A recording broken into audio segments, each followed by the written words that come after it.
सिर्फ दो ऑप्शन है लाइफ को जीने के। पहला, जो हो रहा है उसे चुपचाप सहन कर लो। जो हो रहा है भैया हमारे तो बस की है नहीं, हम तो सीधी सादी जिंदगी चाहते हैं। चुपचाप थोड़ा बहुत पैसा कमाएंगे नौकरी से और बालकनी में बैठेंगे, मस्त चाय पिएंगे, पाद मारेंगे और सो जाएंगे। और दूसरा तरीका होता है डेली घूमना फिरना। खूब सारा पैसा है, कभी BMW में घूमने जा रहे हैं, कभी ऑडी में, बच्चे सनरूफ से बाहर निकल के चिल्ला रहे "वू!" और आप और अपनी वाइफ के साथ खुश हो रहे हो कि वाह क्या जीवन है। इंडिया गेट पे जाके आइसक्रीम खा रहे हो, महंगे से महंगे होटल में जाके खाना खा रहे हो, इटालियन पिज्जा खा रहे हो। दोस्तों, कौन सी लाइफ आपको चूज करनी है ये सिर्फ आपके ऊपर है। और कुछ गलतियां, कुछ ऐसी खामियां जो हम कर देते हैं जो हमें पीछे खींच लेती है। कई बार कुछ सालों बाद आप रियलाइज करते हो, हे भगवान काश मुझे ये बात पहले पता होती तो मैं तो आज लाखों रुपए कमा लेता। दोस्तों, यही बातें आज मैं आपको बताऊंगा। इस मोटिवेशन वीडियो को पूरा जरूर देखना, इसको लाइक करना बिल्कुल मत भूलना। चाणक्य नीति और चाणक्य नीति हिंदी देखने के लिए हमारे चैनल जिद्दी मोटिवेशन को सब्सक्राइब कर लेना। दोस्तों, एक छोटा सा बच्चा होता है, वो कहने को छोटा सा बिजनेस कर रहा होता है कनॉट प्लेस में, मगर कोई उससे पूछता था तो क्या बिजनेस करता है, तो वो सबको कहता था मेरा टिम्बर का काम है, मेरा वुड्स का काम है। अब जब पता लगा उसके दोस्तों को, वो दातून बेचा करता था, नीम के दातून बेचा करता था। कहने को काम छोटा था, मगर वो अपने छोटे से काम को इतना ज़्यादा दिल से करा करता था और इतना दिमाग लगा के करता था कि छोटे से काम को कैसे मैं ज़्यादा से ज़्यादा बेच सकूं। अंग्रेज सीपी में घुमा करते थे और ले लिया करते थे, खूब उसकी कमाइयाँ हो रही थी। दातून, ओके दातून, अंग्रेज ले गए, खूब कमाइयाँ हो गई। दोस्तों, यहीं से सार नंबर 1 सीखने को मिलता है। अपने छोटे से काम को भी ना ऐसे करो कि आप कोई बहुत बड़ा बिजनेस चला रहे हो। यकीन मानिए एक ना एक दिन वो बड़ा हो ही जाएगा। बहुत से धकियालूसी लोग बोलेंगे भाई छोटे से बिजनेस को बड़ा बोल के क्या फायदा।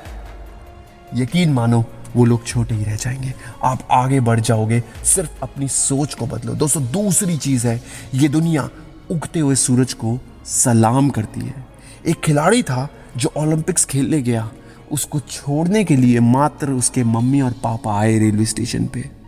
और जैसे ही वो खिलाड़ी कुछ दिनों बाद जीत के वापस आया तो उसके मम्मी पापा छोड़ो, रिश्तेदार छोड़ो, पूरा शहर बस गया। ट्रैक्टर, गाड़ियां वाड़ियां सब रैली लेके वापस आए। कहने का मतलब है कि ये दुनिया उगते हुए सूरज को नहीं, उगे हुए सूरज को ही प्रणाम करती है। इसलिए दोस्ती यारी, प्यार मोहब्बत, लड़कियों के चक्कर में कभी भी अपने वक्त को बर्बाद मत करो।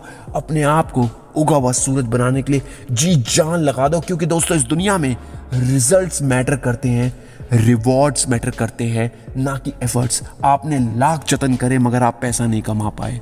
हाँ, आपने थोड़ा सा जतन करा, आपने पैसा कमा लिया, लोग आपको विद्वान बोलेंगे। हो सकता है मेरी बातें आपको बेकार लगे मगर ये सत्य है।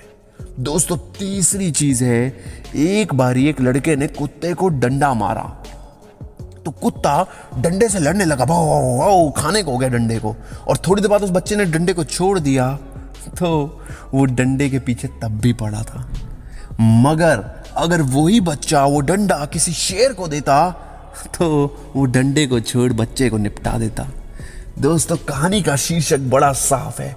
कई बार चीज़ें बड़ी क्लियर होती हैं। कई बार एक्चुअल प्रॉब्लम्स को हम हटाने की जगह बाहर कहीं प्रॉब्लम्स ढूंढने शुरू कर देते हैं। कई बार हम मेंटली डिस्टर्ब होते हैं। कई बार हमारी गर्लफ्रेंड हमारा खून चूस चुकी होती है। कई बार हमें कोई घर में परेशान कर रहा होता है, या फिर कोई हमें मेंटली डिस्टर्ब करने की कोशिश करता है, कोई रिश्तेदार या फिर कोई पड़ोसी।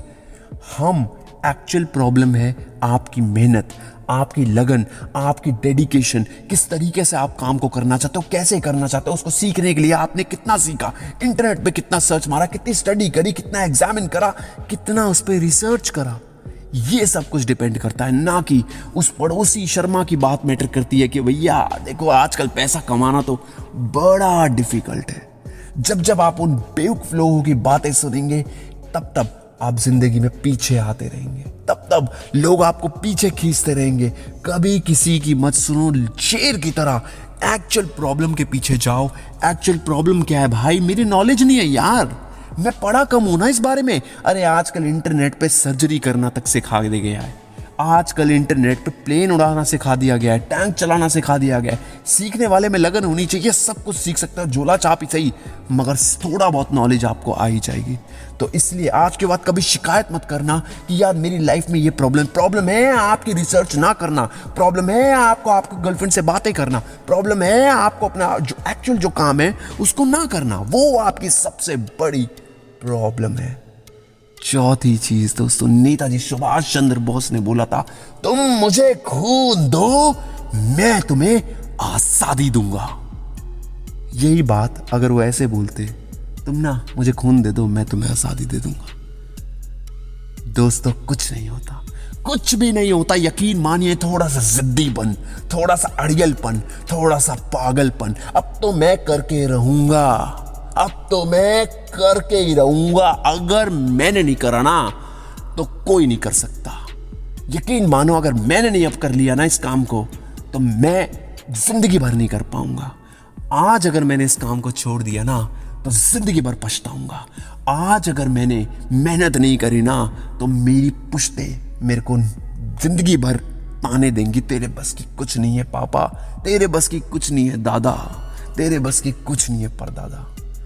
दोस्तों अगर वो बोलते हैं प्यार से काम करना है ना, तो यकीन मानो प्यार से भी दुनिया के काम हो रहे हैं। पांचवी चीज ही यही है कि जो काम प्यार से हो रहा है ना, उसमें बल का प्रयोग कभी मत करना। महाभारत के अंदर भगवान श्री कृष्ण जी ने कभी भी हथियार नहीं उठाए, कोशिश जरूर करी, मगर फिर उन्हें अर्जुन ने रोक लिया।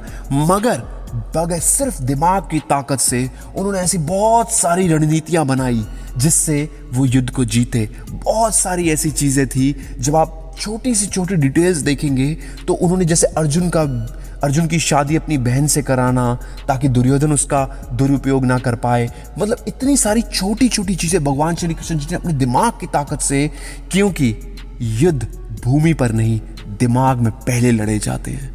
दोस्तों इसके बाद जो नेक्स्ट चीज आती है वो है अपने फेलियर्स को ना डबल ट्रिपल कर डालो। इतनी बारी हार जाओ, इतनी बारी पिट जाओ, इतनी बारी अपने बेइज्जती करा लो कि बस अब तो मुझे पता है। आपको पता है एम्स के डॉक्टर इतने जबरदस्त डॉक्टर क्यों हैं? वो दूर से चलते आते बंदे को देख के बता देते हैं कि भैया ये बीमारी है। क्यों? क्योंकि उन्होंने इतने इलाज करे होते हैं जो एक सामान्य डॉक्टर ने कभी करे ही नहीं होते, पूरी लाइफ स्पैन में नहीं करे होते, उतने वो पूरे महीने भर में कर देते हैं। ये बंदे को ठीक, ये बंदे को ठीक, ये बंदे को ठीक।